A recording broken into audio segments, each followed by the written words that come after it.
Hello guys, कैसे हैं आप सब। मैं रोहित सिंह अपने YouTube channel Rohit chemistry classes में आप सभी का स्वागत करता हूं। जैसा कि आप सभी लोगों ने थंबनेल में टॉपिक देख ही लिया होगा, हम लोग आज चैप्टर विलेन से मोल प्रभाज को पढ़ेंगे। जल्दी से आ जाइए, सभी लोग वीडियो को लाइक कर दीजिए। चैनल सब्सक्राइब नहीं किए हैं तो उसको सब्सक्राइब कर लें, बेल आइकन को प्रेस कर दें जिससे कि सारे नोटिफिकेशन आप तक टाइमली पहुंचते रहें। जल्दी से वीडियो को शेयर करिए दोस्तों में, और हम लोग पढ़ना स्टार्ट करेंगे। आज विलेन चैप्टर का बहुत ही महत्वपूर्ण टॉपिक है मोल प्रभाज। इससे आपके थ्योरी में भी और न्यूमेरिकल भी पूछे जाते हैं। ठीक है, टॉपिक है मोल प्रभाज, इसी को बोलते हैं मोल फ्रैक्शन। मोल फ्रैक्शन, मोल प्रभाज। देखिए, प्रभाज का मतलब अंश होता है, इसी को मोल अंश भी कहते हैं। ठीक है, इसको मोल अंश भी कहते हैं, मोल प्रभाज भी कहते हैं। प्रभाज से मतलब होता है हिस्सा, और अंश का भी मतलब होता है उसका कुछ हिस्सा। ठीक है, उसमें से जो भी चीजें विलयन है, उसमें विलय और विलायक है, तो उनके कितना उसमें हिस्सा, कितना मोल घुला है। ठीक है, तो मोल प्रभाज देखिए क्या होता है। किसी किसी विलयन किसी विलयन में उपस्थित किसी विलयन में उपस्थित किसी घटक का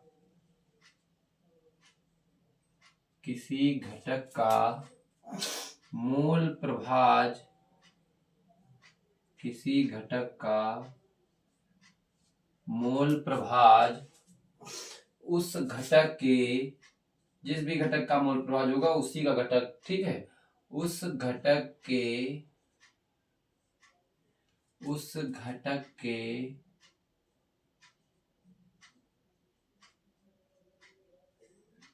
मोलों की संख्या, उस घटक के मोलों की संख्या तथा कुल मोलों की संख्या के कुल मोलों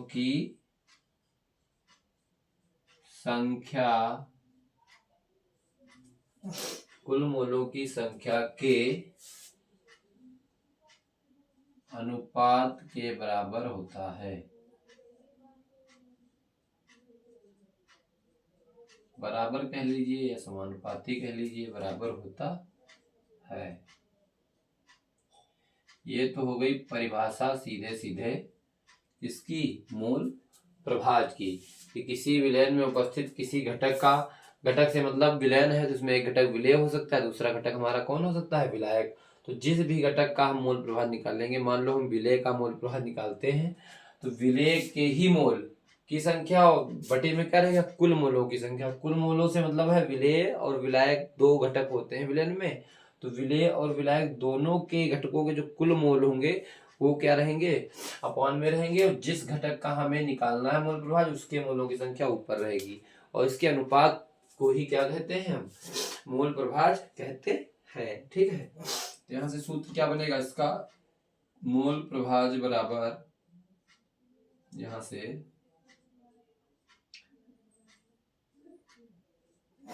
अगर मान लें हम विलय का मोल प्रभाज यहां से निकालते हैं,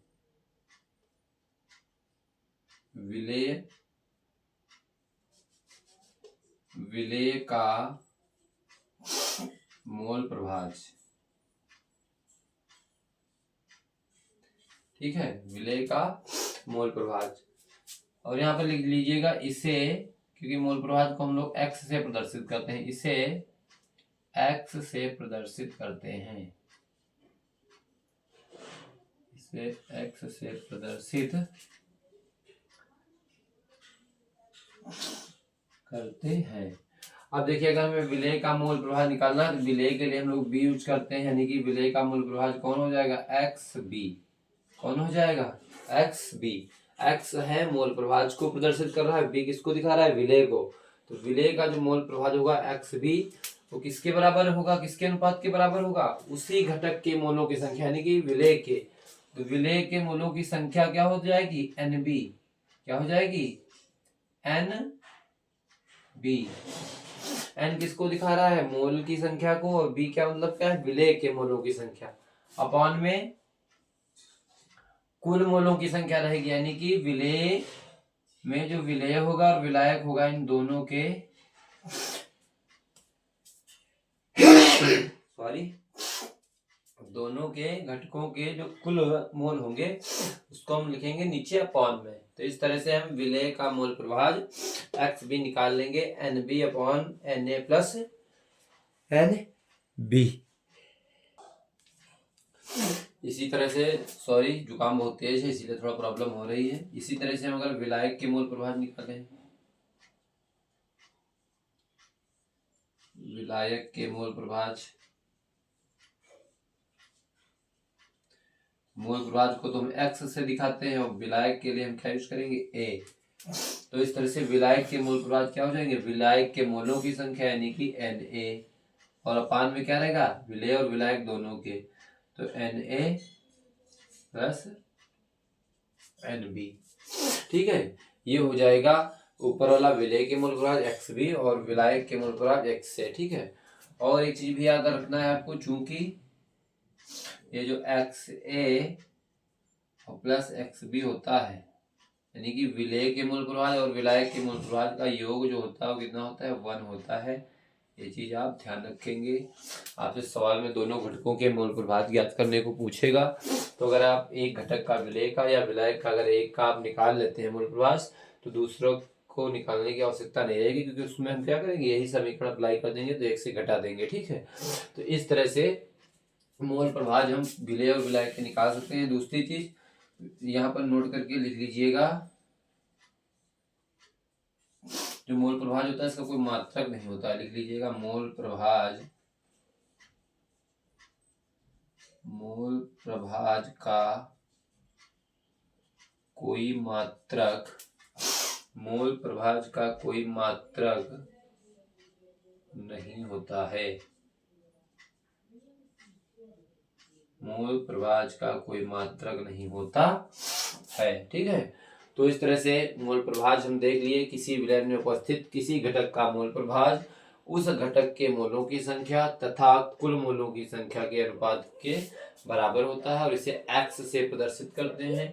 तो विलेय का मोल प्रभाज जो XB होगा वो बराबर हो जाएगा NB upon Na plus NB, और जो विलायक के मोल प्रभाज XA होंगे वो Na upon Na plus NB हो जाएंगे। टोटल जो मोल प्रभाज विलेय और विलायक दोनों घटकों के रहेंगे उसका योग कितना होता है, 1 होता है। ठीक है, और मोल प्रभाज का कोई मात्रक नहीं होता है, इतना सा कॉन्सेप्ट आपको याद रखना है मोल प्रभाज के बारे में।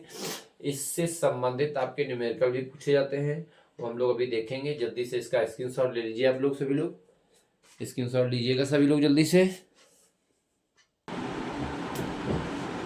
देखेंगे आप लोग।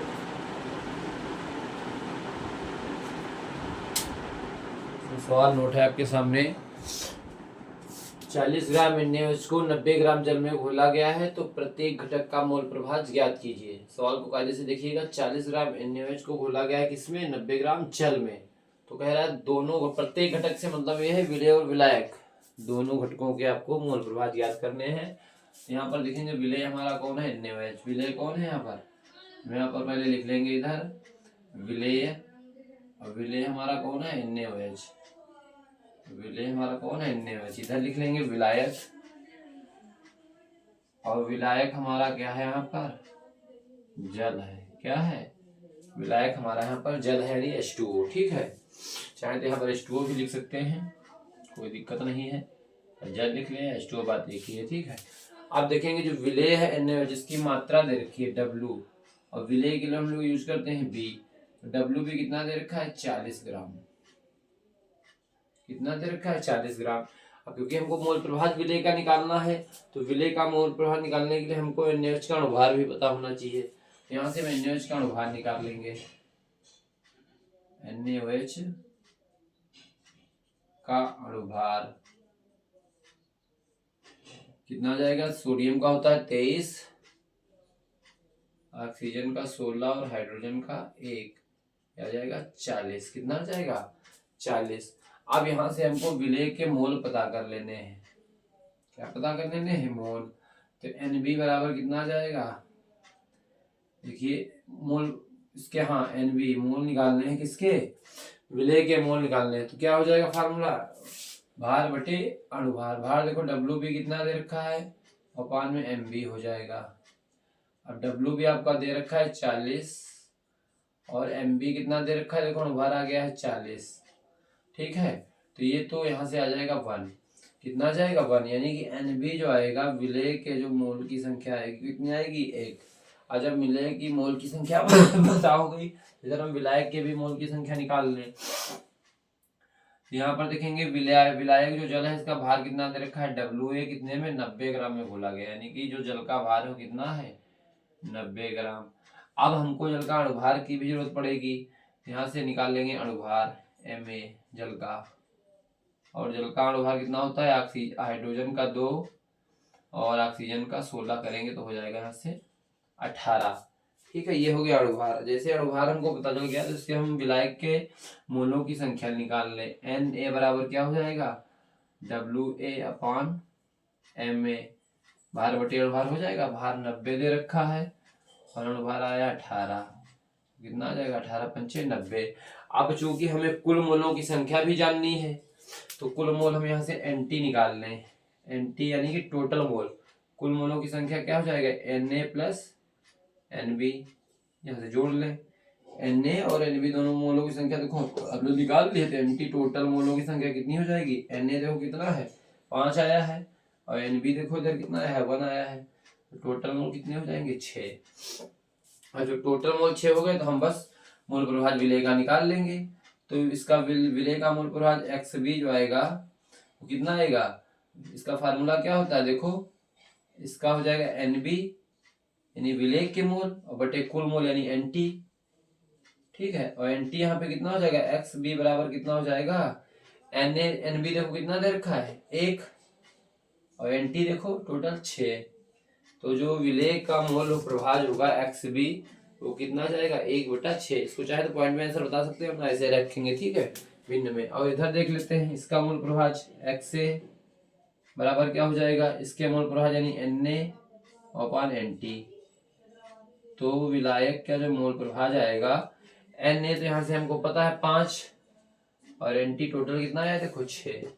तो ये जो है 5/6 आ जाएगा। इस तरह से ये विलायक के मोल प्रभाज आ गए और ये XB आ गए विलेय के मोल प्रभाज। प्रत्येक घटक का मोल प्रभाज आपसे पूछा था तो हमने विलेय और विलायक दोनों के मोल प्रभाज निकाल लिए। ठीक है, तो इस तरह से सवाल हम लगाते हैं। इसमें विलेय और विलायक का थोड़ा सा ध्यान रखते हैं और फिर हम लोग मोल प्रभाज का जो कॉन्सेप्ट पढ़े हैं वो लगाते हैं। तो इस तरह से हम आंसर करेंगे। विलेय के मोल प्रभाज 1/6 आएंगे और विलायक के मोल प्रभाज यहाँ से 5/6 आएगा। जल्दी से स्क्रीनशॉट ले लीजिए सभी लोग। स्क्रीनशॉट जरूर ले लिया करिए जिससे कि आप किसी भी समय कहीं भी हो पढ़ सकें। आप देखेंगे अगला सवाल। NaCl के जलीय विलयन में NaCl का मोल प्रभाज 0.08 है, तो जल का मोल प्रभाज ज्ञात कीजिए। देखिए NaCl का जलीय विलयन है यानी कि NaCl को जल में घोला गया होगा तभी NaCl का जलीय विलयन बना होगा। तो उस NaCl के जलीय विलयन में NaCl जो विलेय है, जो घुल रहा है, विलेय NaCl का मोल प्रभाज आपको दे रखा है। और जल यानी विलायक जिसमें NaCl घुल रहा है उसमें किसमें घुल रहा है? जल में। तो जल यहाँ पर क्या है? विलायक। तो विलायक यानी जल का मोल प्रभाज आपको ज्ञात करना है। बहुत ही आसान सवाल है। आप देखेंगे यहाँ पर कि आपको मोल प्रभाज दे रखा है किसका? विलेय का। और विलेय का मोल प्रभाज होता क्या है? देखेंगे यहाँ पर विलेय का मोल प्रभाज आपको सवाल में दे रखा है। विलेय का मोल प्रभाज, और विलेय का मोल प्रभाज यानी कि XB क्या दे रखा है? XB कितना दे रखा है? 0.08। और निकालना क्या है? जल का मोल प्रभाज यानी कि विलायक का मोल प्रभाज निकालना है। विलायक का मोल प्रभाज यानी कि XA क्या निकालना है? XA हमको पता करना है। अभी हम लोगों ने फार्मूला पढ़ा था कि विलेय और विलायक दोनों के मोल प्रभाजों का योग कितना होता है? 1। कितना होता है 1। तो भैया इसमें देखो XB विलेय का मोल प्रभाज XB तो हमको दे रखा है और जल का विलायक का पूछ रहा है, तो घटा के सीधे सीधे निकल नहीं आएगा यहाँ से। XB का मान रख दीजिए यहाँ पे 0.08 प्लस XA बराबर 1। XA को इधर ही रहने दीजिए और इधर जब ये जाएगा तो हो जाएगा -0.08। तो XA जो आ जाएगा वो कितना आ जाएगा 0.92, यानी कि जो जल का मोल प्रभाज आएगा वो आ जाएगा 0.92। कितना इजी, बस यही हमको इक्वेशन याद रखनी थी। XA प्लस XB बराबर कितना होता है 1। बस मान रख देने हैं, बहुत ही आसानी से लग जाएगा सवाल। जल्दी से स्क्रीनशॉट लीजिए सभी लोग, स्क्रीनशॉट ले लीजिए सभी लोग। देखेंगे अगला सवाल। जल में एथिल अल्कोहल का विलयन 46% है। विलयन में अल्कोहल व जल का मोल प्रभाज ज्ञात कीजिए। यानी कि जल है उसमें एथिल अल्कोहल का विलयन है और वो कितना है एथिल अल्कोहल का विलयन 46%। और विलयन में अल्कोहल व जल यानी विलेय और विलायक दोनों के मोल प्रभाज आपसे पूछ रहा है। तो एक तरफ तो आप विलेय लिख लीजिए सवाल को आसान सा करने के लिए, और विलेय को हम लोग दिखाते हैं B से। काहे से दिखाते हैं? B से। और एक तरफ लिख लीजिए विलायक, और विलायक को हम लोग दिखाते हैं A से। ठीक है। अब विलेय में देखिए है कौन? Ethyl alcohol. तो एथिल अल्कोहल का जो है इसमें भार दे रखा है WB 46% का मतलब 46 ग्राम। कितना दे रखा है? 46 ग्राम। जब ये विलेय एथिल अल्कोहल की मात्रा 46% है, इसका मतलब ये 46 ग्राम है, तो परसेंट का मतलब 100 होता है। तो जो बचा विलायक है जल, इसमें जल कितना होगा WA हो जाएगा 100 माइनस 46 करेंगे तो कितना आ जाएगा 54। कितना जाएगा 54। यानी कि वो जिस भी जल में विलयन बनाया गया है इसका एथिल अल्कोहल का, तो उसमें एथिल अल्कोहल है 46 ग्राम और जल हमारा कितना है 54 ग्राम। कितना है 54 ग्राम। ठीक है। अब इस विलेय का हमें अनुभार की भी जरूरत पड़ेगी। विलेय हमारा है कौन? Ethyl alcohol. तो C2H5OH होता है एथिल अल्कोहल। क्या होता है? C2H5OH का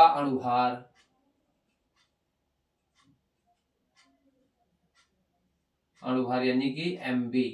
विलेय का अनुभार हम कहाँ से दिखाते हैं? MB से। कितना हो जाएगा ये? कार्बन देखो इसमें 2 हैं तो 12, और 12 दूना कितना हो जाएगा 24, और हाइड्रोजन 5 और 1 6 है तो ये 6 हो गया, और ऑक्सीजन 1 है तो 16 हो गया। इसको जोड़ेंगे तो आ जाएगा कितना ये 46। कितना जाएगा 46, जोड़ लीजिएगा 24 6 30 40 6 46। ठीक है 46 आ गया। अब इधर जल का अनुभार हम लोग निकाल लें विलायक का, यानी कि MA। जल का अनुभार सबको पता है कितना होता है 18। H2O होता है 2 हाइड्रोजन के 16 ऑक्सीजन के 18। तो इस तरह से हमको भार भी पता चल गया, अनुभार भी पता चल गया। अब बचा क्या इसके? अब इसके मोल निकाल लेते हैं हम लोग। तो विलेय है तो इसका NB हो जाएगा। क्या हो जाएगा? NB। और मोल क्या होता है? भार बटे अनुभार, यानी WB अपान MB कर देंगे। अब WB आपका दे रखा है 46 और MB कितना आया है 46, तो यहाँ से ये तो आ जाएगा 1। कितना आ जाएगा? NB कितना आ जाएगा? NB आ जाएगा 1, यानी कि विलेय के मोलों की संख्या 1 आ जाएगी। अच्छा इधर देख लेते हैं विलायक जल के कितने मोल आते हैं। Na बराबर क्या हो जाएगा? भार बटे अनुभार में क्या हो जाएगा? WA अपान MA। WA दे रखा है आपका 54 ग्राम और MA दे रखा है 18। काटेंगे तो 18 दिए 54, यानी कि Na यहाँ से विलायक के मोल कितने आ जाएंगे 3। अब जब हमको विलेय NB विलेय के मोल और विलायक के मोल दोनों के मोल पता चल गए, तो टोटल मोल भी तो हमें पता चल जाएंगे Na प्लस NB करके। टोटल मोल NT बराबर कितना जाएगा? देखो Na 3 आया है और NB 1 आया था, कितना हो जाए टोटल 4। कुल मोलों की संख्या कितनी आ गई 4। जब हमें कुल मोल पता चल गया तो अब हम आसानी से विलेय का मोल प्रभाज यहाँ से निकाल लेंगे। XB बराबर क्या हो जाएगा? NB और अपान में NT। तो NB तो हमें पता है 1 आया है, NT कितना है 4, तो 1/4 आ जाएगा। यानी कि XB बराबर जो विलेय के मोल प्रभाज आएंगे वो कितना आ जाएगा 1/4। ठीक है, 1/4 आ जाएगा। अब इधर हम लोग विलायक के मोल प्रभाज द्रव का निकाल लेते हैं मोल प्रभाज। यानी कि XA बराबर क्या आ जाएगा NA/NT। तो Na 3 है और NT कितना है 4, 3/4 हो जाएगा। तो XA बराबर आ जाएगा 3/4। ये जो है आपका आ जाएगा विलायक यानी जल के मूल प्रभाज, और ये जो है एथिल अल्कोहल यानी विलेय XB, एथिल अल्कोहल का मूल प्रभाज 1/4 आएगा, और जल का मूल प्रभाज जो आएगा वो 3/4 यानी 3/4 आएगा। तो इस तरह से आपसे मोल प्रभाज से संबंधित न्यूमेरिकल प्रश्न, आंकिक प्रश्न पूछे जाते हैं।